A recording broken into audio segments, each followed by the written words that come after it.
Em 1861, o artista inglês Bell Scott visitou uma fábrica de locomotivas para pintar o que resultava do uso de dois elementos que, segundo ele, eram providências divinas: o ferro e o carvão. Com eles, as riquezas aumentam, os confortos se multiplicam e as condições de vida da humanidade melhoram. A obra exaltava a primeira revolução industrial, que tinha começado na Inglaterra 100 anos antes, resultado da mecanização obtida a partir da energia a vapor e da força da água. Nascia assim o que hoje chamamos de Indústria 1.0. O outro inglês, o ator e cineasta Charlie Chaplin, eternizou no cinema a imagem de uma linha de produção típica do início do século XX. Pessoas realizando tarefas repetitivas, peças passando por esteiras rolantes em ritmo frenético, grandes máquinas fazendo parte do processo e um fiscal rígido acompanhando o trabalho dos empregados braçais.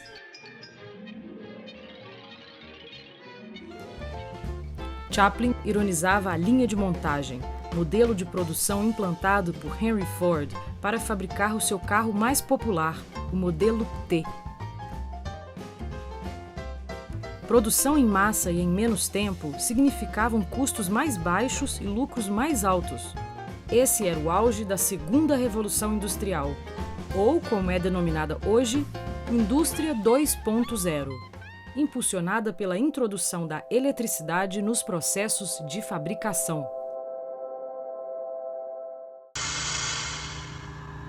Mas não podemos esquecer que as máquinas eram controladas por seres humanos. E como se sabe, errar é humano.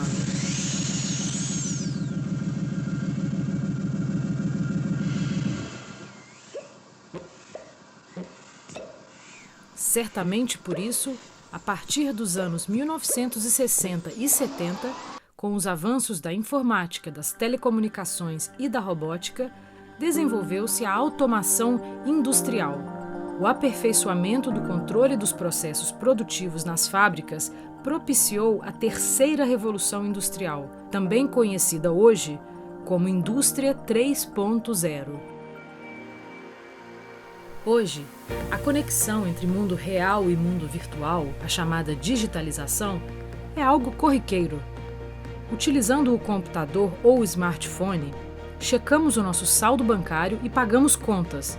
Nos conectamos diariamente a familiares, amigos e clientes por meio das redes sociais e temos acesso instantâneo a uma infinidade de serviços, como transportes, entrega de comida e música por assinatura.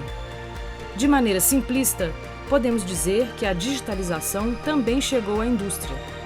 É uma nova revolução que já estamos vivendo. É a revolução da Indústria 4.0. A indústria 4.0 é a digitalização dos processos industriais. A gente passou pela terceira revolução, que foi a automação dos processos industriais, e agora eu começo a tirar todo o valor dessa automação através de analytics, através de sistemas como realidade aumentada, realidade virtual, otimizações online. Então eu digitalizo todo o meu processo, tirando vantagem daquilo que eu já tenho automatizado na terceira revolução industrial.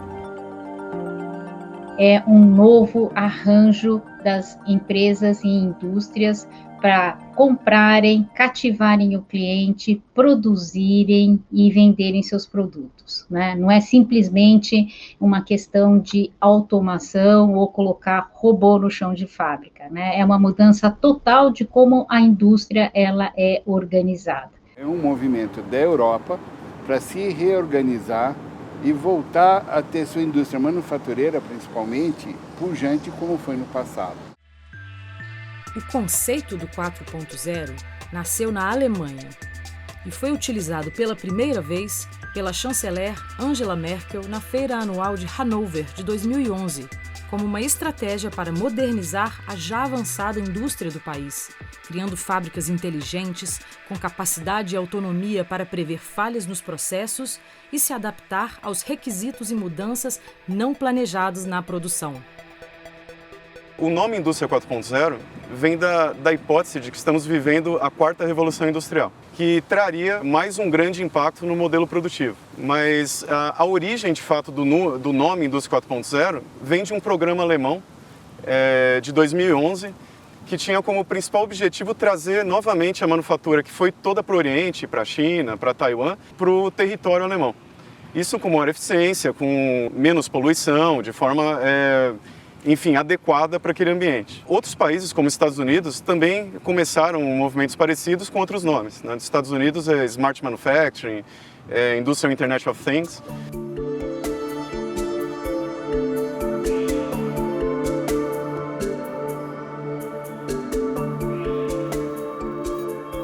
Se alguma coisa é difícil de explicar, quase sempre também é difícil de implantar.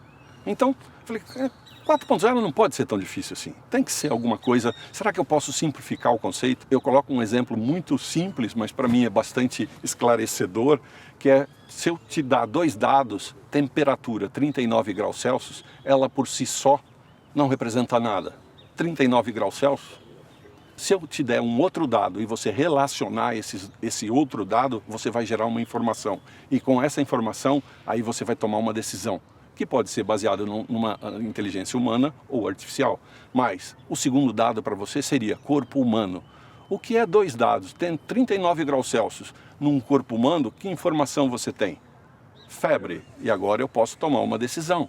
Essencialmente, 4.0 são dados. Coletas dos dados do chão da fábrica, coleta dos dados fora do ambiente da fábrica, coleta dos dados da cadeia de suprimentos, coleta dos dados dos clientes, através de sensores, através de equipamentos na planta, através de smartphones, enfim, é um conjunto de dados que, com essas novas tecnologias, elas possibilitam, tá, novos modelos de negócio. Possibilitam novos serviços, possibilitam novas experiências e possibilitam também um outro tipo de automação e digitalização dessas fábricas. Os passos para você considerar uma indústria como 4.0 passa pela transparência do chão de fábrica. O que é essa transparência? É você começar a sensorizar o chão de fábrica, as suas máquinas, começar a extrair dados dessas máquinas.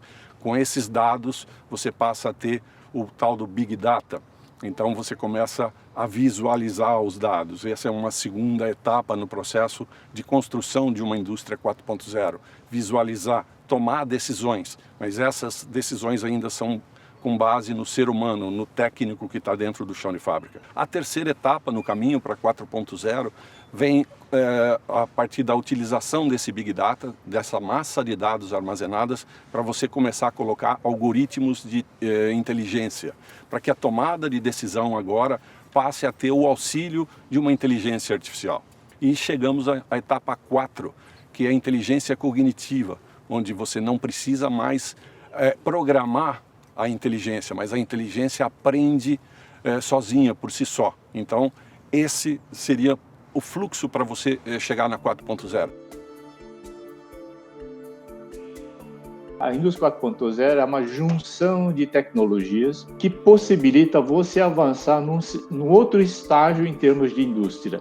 Por exemplo, inteligência artificial, que aparentemente é uma coisa que já se fala no mundo há muito tempo, mas que com muita ênfase evoluiu agora, né, recentemente nos últimos 10 anos, que possibilita então basicamente prever que no futuro as máquinas serão inteligentes, ou seja, as máquinas passaram de um status que nós tivemos até então, que era programadas, para máquinas que seriam inteligentes, com capacidade de assimilar o conhecimento. Talvez ainda não assimile a emoção como ser humano, mas vai ter uma capacidade de usar uma parte do que nós temos, que é a nossa capacidade de absorver conhecimentos, daí caminhar e ganhar novos conhecimentos. Que, de certa forma, é fantástico e, ao mesmo tempo, um pouco sombrio, né?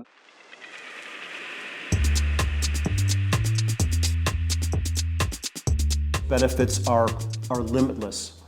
I think it's the ability to be seamless operating between a supplier and a company and a customer. I think the ability to navigate what will be the needs of that customer in the future and to be able to anticipate what that customer is going to need and to be able to provide that customer not just with a product, but with information. There are a lot of advantages to Industry 4.0. A lot of people jump right to the productivity and cost savings side of Industry 4.0. But I prefer to instead focus on the revenue enhancement in business transformation opportunities. So while, yes, there are opportunities for efficiency and productivity and cost reduction, Industry 4.0 allows for companies to completely rethink their relationship with their customers and go from selling a particular product to selling a service to selling an outcome. And by doing that, they can have much stickier customer relationships. They can increase their long-term profit margins while at the same time delighting their customers with new products and new services.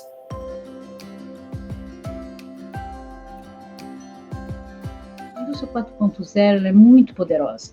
Ela difere da 3.0 porque ela promove poderá promover, né, esta visibilidade da cadeia.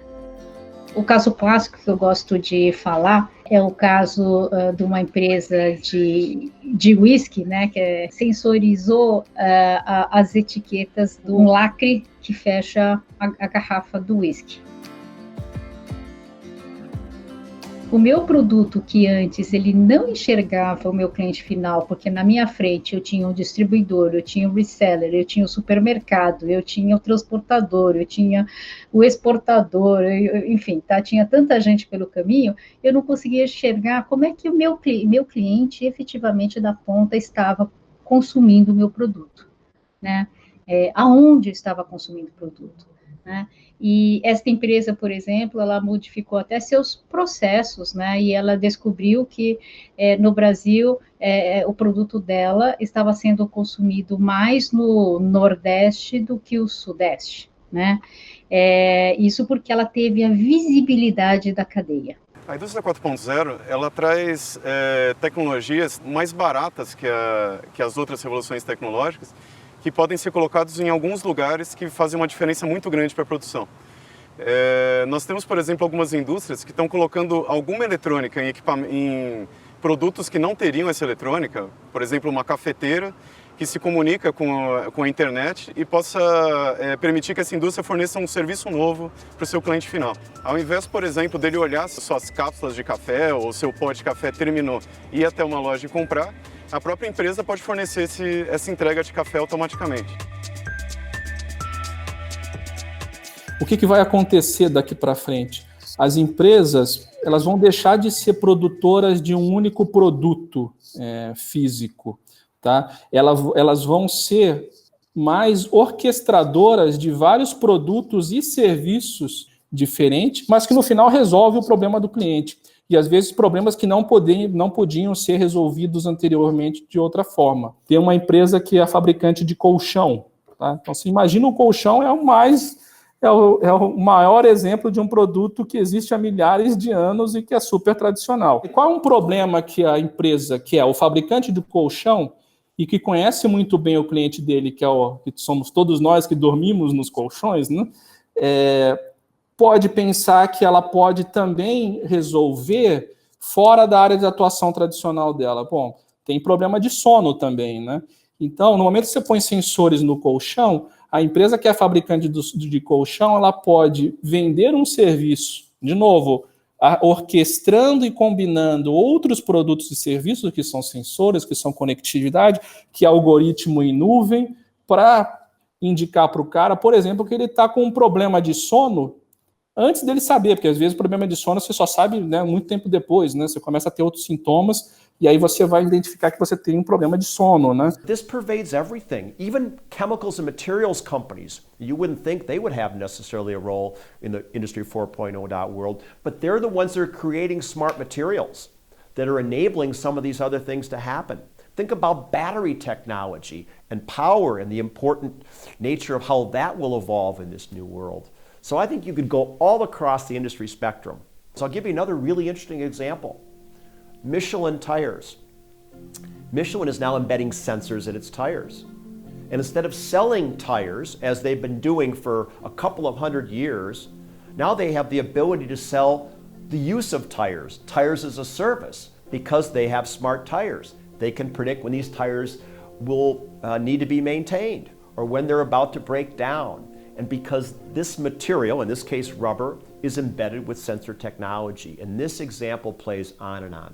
É uma empresa grande, produção de implementos agrícolas na região norte do estado de São Paulo, que produz tratores e implementos gerais. Hoje não está vendendo mais o trator pelo trator, nem o implemento agrícola pelo implemento agrícola. Ele está vendendo hectare cultivável. Por que ele faz isso? Ele mudou o negócio dele. Então você é um fazendeiro, você quer comprar um trator, mas eu não vou vender um trator para você, eu sou o fornecedor da máquina.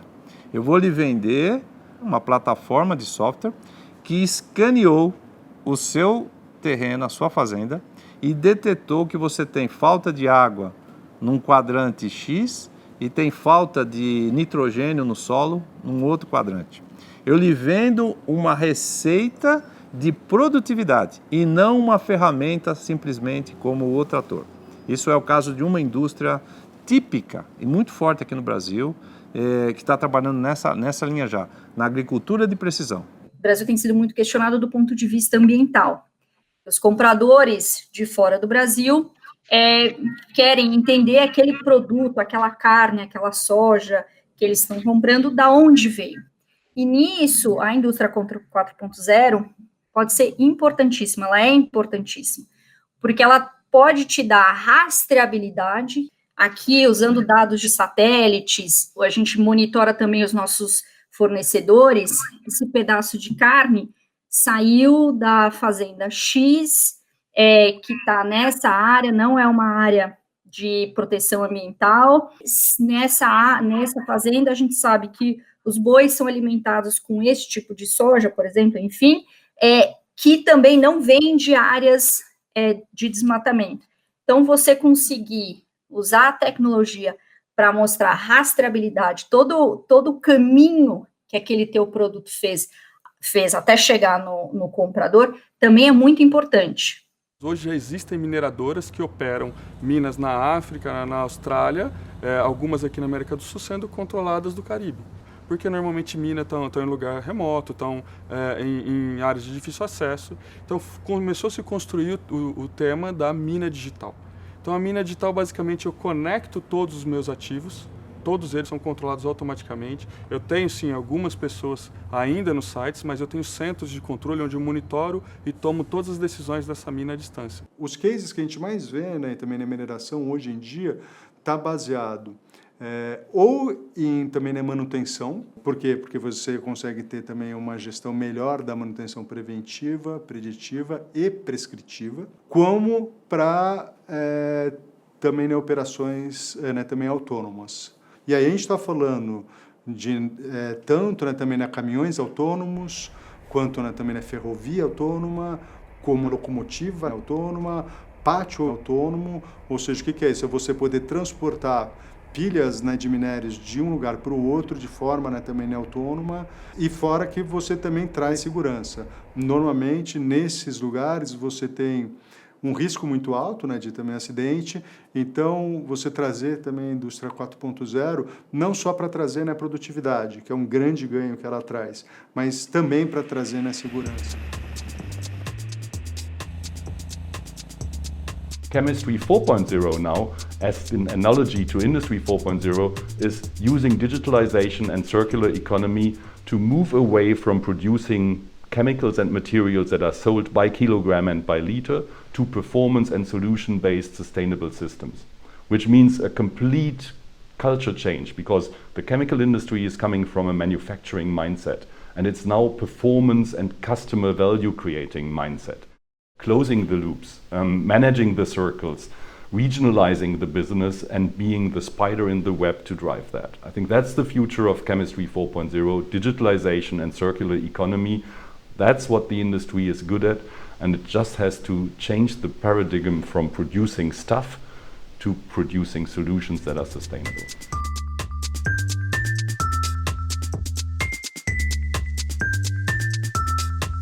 Se você pegar lá na época, na Idade Média, as corporações de ofício, né, o que você tinha? Você tinha o artesão, um cara totalmente especializado, e ele fazia o sapato para você. O artesão ele tinha pouca quantidade que ele conseguia produzir, mas ele fazia customizado. Com o tempo a gente conseguiu evoluir da primeira, segunda, principalmente na segunda revolução industrial. O que você foi? Você foi para aquele conceito do modelo T do Ford. Pode ser de qualquer cor, desde que seja preto. Ou seja, você teve um ganho de escala tremendo, mas uma padronização, o produto era aquele. Todo mundo tinha que gostar igual, ou querer igual, né? E hoje a gente faz uma volta, né? Quando você teve o ganho de escala lá, mas você teve que abrir mão da customização. Hoje a customização em massa, com a tecnologia, ela faz com que você tenha produção customizada, mas ainda aos custos competitivos do que você teve no ganho de escala. Hoje a tecnologia tem uma série de desafios interessantes a serem resolvidos, né? Um dos mais comentados é a personalização dos serviços e produtos para o cliente final. Como uma indústria pesada, como a automotiva, né, que tende a fazer produtos em série, produtos repetitivos, vai conseguir atender com custo adequado uma customização de um cliente distante dessa indústria. Né, ele vai saber o que o cliente quer, primeiro, quer dizer, como ele pode ir numa rede social e ver o que ele comentou, ou ele entrar no aplicativo e pedir um carro específico. Como ele vai fazer a cadeia de suprimentos reagir a isso. Né, um cliente, eu quero um carro vermelho e não verde, quer dizer, como essa tinta vermelha vai chegar na minha fábrica a tempo para fazer esse carro. E como minhas linhas preparadas para fazer elementos repetitivos vai se adaptar, né, no que normalmente é falado de batelada de tamanho 1. Né? Ao invés de eu fazer um lote com 15 carros, eu vou ter que fazer um lote com um carro só para um cliente.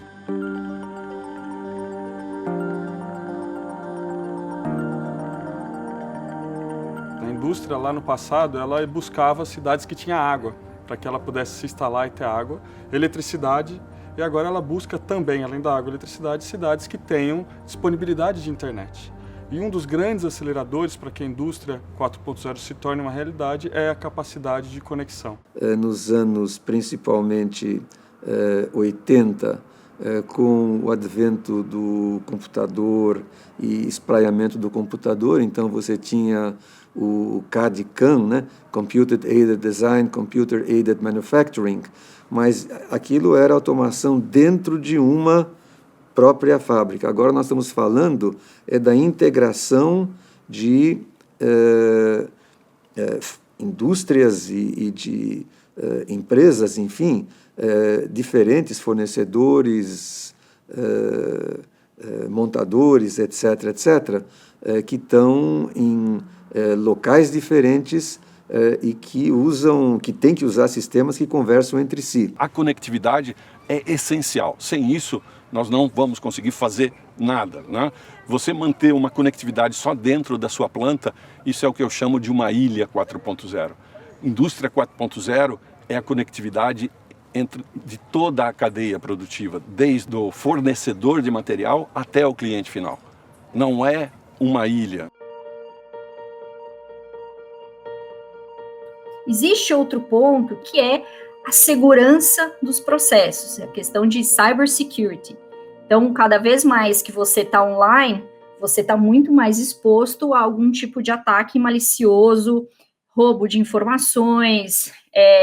Então, o Brasil hoje precisa, para que as indústrias se sintam muito mais amparadas em colocar os seus processos na nuvem, nessa cadeia tecnológica, de que existe um sistema de proteção, um guidance que vá proteger as empresas.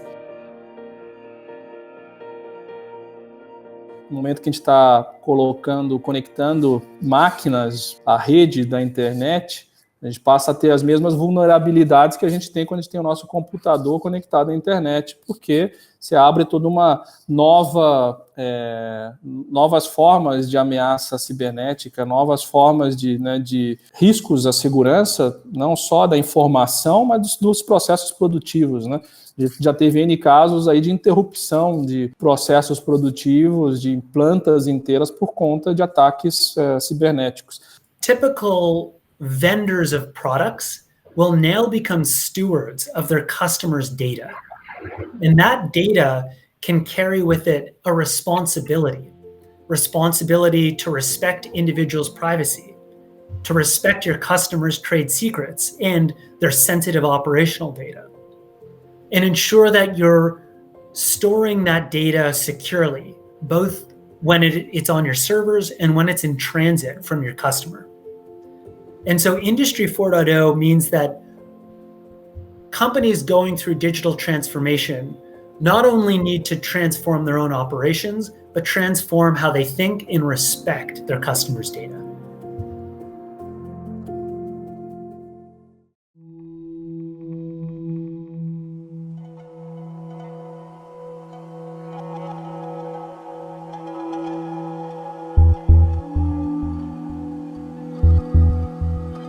Toda vez que a gente tem um grande desafio, tem um grande problema, nós avançamos em tecnologia.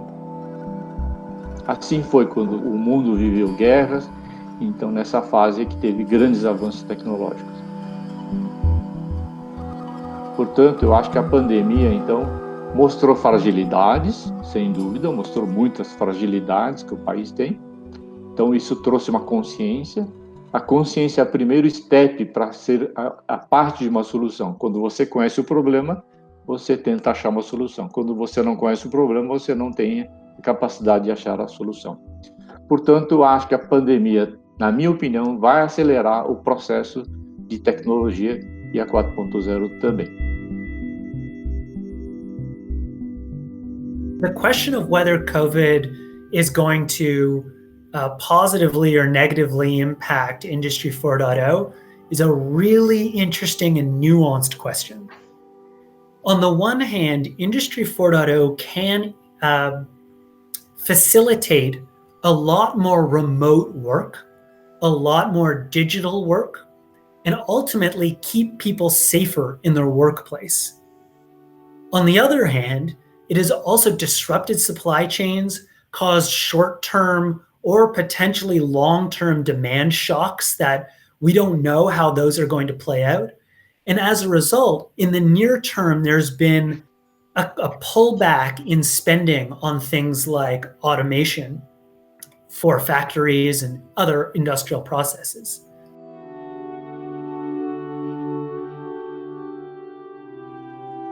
Meanwhile, a lot of workforces are moving digital. However, when you're anchored to a physical production plant, that can be very difficult.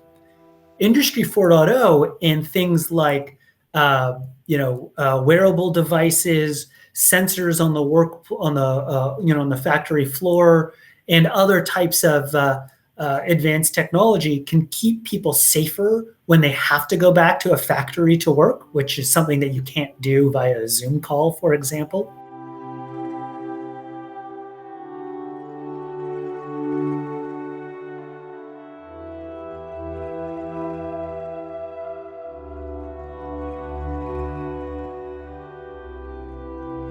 Quando surgiu a questão do Covid, eu comecei a acompanhar em que países estavam utilizando a inteligência artificial no diagnóstico do Covid, né?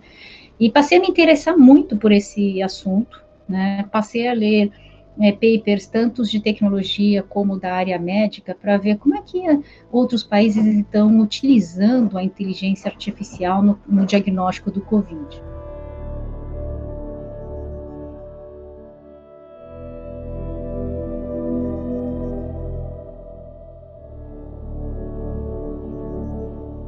Este projeto ele é interessante por quê? Porque nós estamos construindo o maior banco de dados do COVID, de pulmão COVID, né, do mundo, logo depois da China.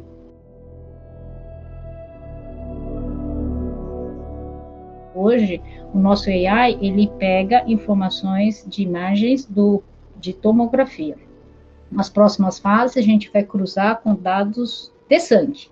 E nós vamos também coletar e conectar com dados do genoma. E você pode conectar tudo isso também, além disso, com regiões, no norte, no nordeste, no sul. Por quê? Porque o vírus pode estar comportando de maneira diferente no norte, nordeste ou sul, Tudo isso são pesquisas médicas, né, extremamente úteis para a sociedade, sem falar no valor do dado para a fabricação de vacinas.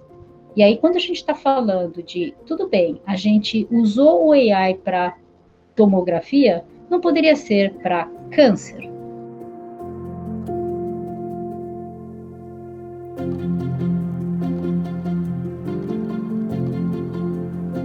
É fato que a indústria 4.0 traz inúmeras vantagens, como maior eficiência na linha de montagem, custos menores de produção e maior possibilidade de oferta aos consumidores. Por outro lado, a quarta revolução industrial traz uma preocupação que afeta cada vez mais milhares de pessoas em todo o planeta: empregos. Algumas profissões que a gente tem hoje tendem a desaparecer. Tá? E o que a gente vai fazer com toda essa população que está lá? Por um lado, a gente tem uma notícia boa. Essas profissões hoje são aquelas profissões que fazem atividades repetitivas. Então, de uma certa forma, nós vamos libertar essas pessoas de ter que trabalhar o dia inteiro com atividades repetitivas. Por outro lado, será que elas estão preparadas para esse futuro que a gente tem? Eu acho interessante, quando eu comecei a trabalhar com robôs, todo mundo falava, não, mas o robô vai tirar o emprego, todo mundo vai ficar sem emprego.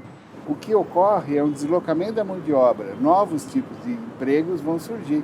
Lógico que a preocupação existe porque a gente não sabe qual é o próximo passo do impacto. Quando a gente fala de indústria 4.0, vem logo à cabeça a questão de automação completa, né, da fábrica. É a fábrica totalmente robotizada, aquela que você pode apagar a luz e ela continua funcionando.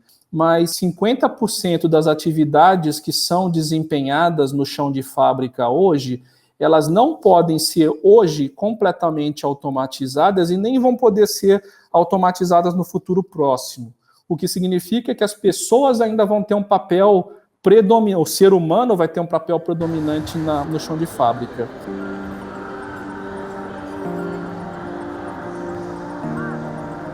De fato, a automação, ela retira os profissionais de uma tarefa eventualmente muito repetitiva que possa ser automatizada, né, e cria a posição e outro lugar que a gente chama de economia digital. Por isso que é tão importante esta ação em conjunto da automação com reskilling, né, com requalificação do nosso profissional. As coisas têm que andar juntas, né, para fazer com que os profissionais que estão hoje atuando nessas tarefas passíveis de serem automatizadas, que elas possam ser requalificadas para uma outra atividade, né.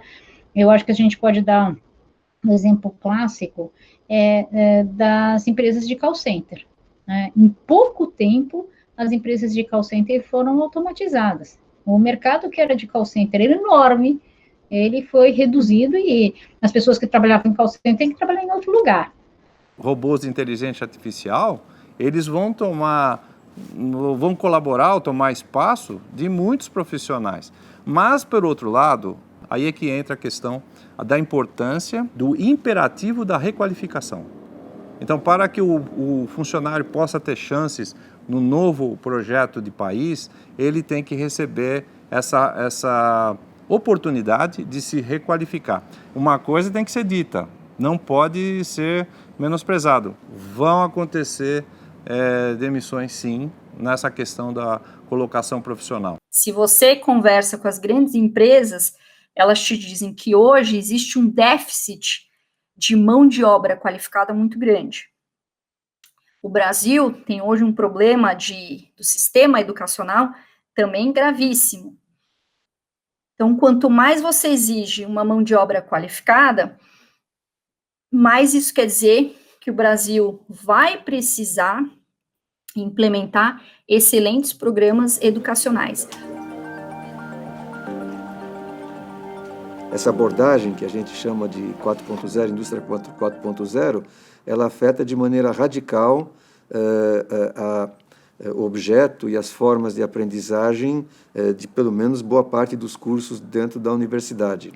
Em segundo lugar, afeta certamente em termos de desafios, oportunidades para produção de soluções. E, portanto, nós estamos falando de um desafio típico, né, que interessa à academia, como que esse novo jeito, essa nova abordagem, ela será desenvolvida por um lado, mas ela será absorvida também pela sociedade. O que vai acontecer? E quais são as medidas para isso, políticas públicas, etc., etc. E, portanto, é um tema abrangente que requer uma abordagem interdisciplinar e na universidade é tudo que a gente quer. And what's going to be critical is that we have social institutions that can retrain those people, that can provide them with the skills required to work in Industry 4.0, which can be higher wage, higher skilled, better benefits, better health outcomes for them. However, that will require investment in order to ensure that the workforce of today doesn't become a lost generation. Uma ação que ajudaria muito é o encontro das políticas industrial, a política de inovação e a política educacional. E o que acontece? Cada uma está dispersa num ministério, por exemplo. Então, fato real, você monta um programa de inovação, por exemplo, para a educação, que não conversa com a política, com outro programa de inovação da política industrial. Isso não faz sentido. Por exemplo, na Alemanha, o Ministério da Educação se chama Ministério da Educação e da Pesquisa. Para vocês verem a importância que tem de unir os dois mundos, da pesquisa e da formação, seja ela da educação profissional ou da educação básica. I was with the CEO of an extremely well-run U.S. company. This CEO recognizes there's potential. They sell industrial motors. These industrial motors now include sensors, and so they're able to collect an incredible amount of information on how efficient that motor is operating, when that motor might need maintenance, when that motor is about to break down. What this CEO does not yet have, though, is new kinds of talent in their organization to effectively make sense of all this data. And so what the more advanced companies are doing is they're starting to recruit these data scientists. They're finding these data scientists in universities and in programs in universities where they haven't recruited before. And this kind of talent, when they do bring it in, is able to help them make sense of this data, help package it in a way that might be of value to the customer. It might make that engine more valuable so they could charge more for that engine. It could make this engine be able to be packaged as a service with perhaps a monthly fee that allows them to provide this information to their clients. But to do that, put that package together, they have to be able to make sense of this data. And that's what these data scientists are beginning to help companies do. Haverá oportunidades de trabalho para todos e para todas. A questão é o que a sociedade faz para suavizar, de certa maneira, a transição.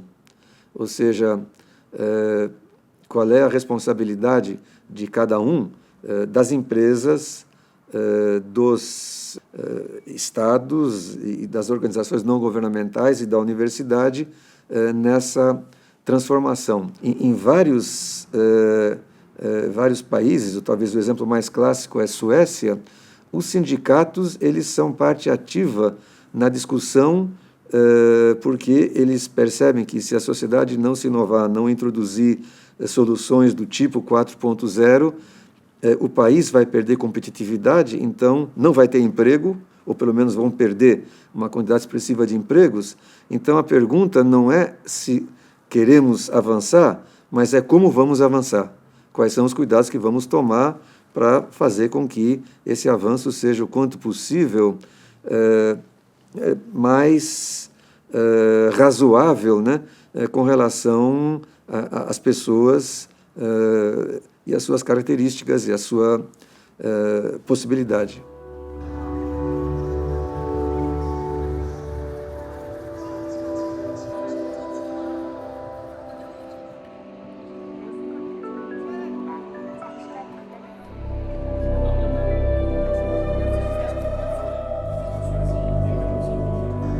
We found that maybe the millennials, again, this is the workforce for tomorrow, really weren't sure. I think the senior executives felt, listen, what we need to do is really gear them up to have them better understand the technologies. But I think encouragingly what the next generation said is, listen, yes, we know we need to develop our technology skills around the needs of tomorrow, but we also think we need to build our soft skills. The younger people really recognize that emotional intelligence, not just developing their technology skills and have them better understand artificial intelligence and robotics and cognitive computing. And again, those skills will be needed to navigate the Industry 4.0 world for tomorrow. But the young people have also said, listen, we need to build our soft skills. We need to understand how to collaborate, help us work across boundaries. We need to develop those kinds of skills because that's what we're going to be needed. I think that's really a positive contribution. Eu acho que é normal que isso cause um pouco de apreensão para o trabalhador. Eu vou ser substituído por essa máquina. Mas a verdade é que a indústria 4.0 ela não é uma substituição do ser humano. Ela não torna o ser humano redundante. Ela vai empurrar cada vez mais o ser humano para atividades que só o ser humano pode fazer. The qualification and skills that workers will need to remain competitive in Industry 4.0 are going to fall into two main buckets. One will be technical skills, the ability to code, conduct data science, the ability to take your operational insight as somebody who works a piece of machinery and now pair that with the ability to predict whether that machine is going to fail out of a data set. The second kind of talent that will be required is working with people. People are irreplaceable. They're not replaceable by a machine. And as a result, the ability to manage individuals, treat them with dignity and respect, and care for your coworkers and your colleagues and your friends and your family is a skill that is never going out of fashion. And in fact, the human element, what makes us human, our curiosity, our ability to care for one another, is going to increasingly be important in a world that goes digital.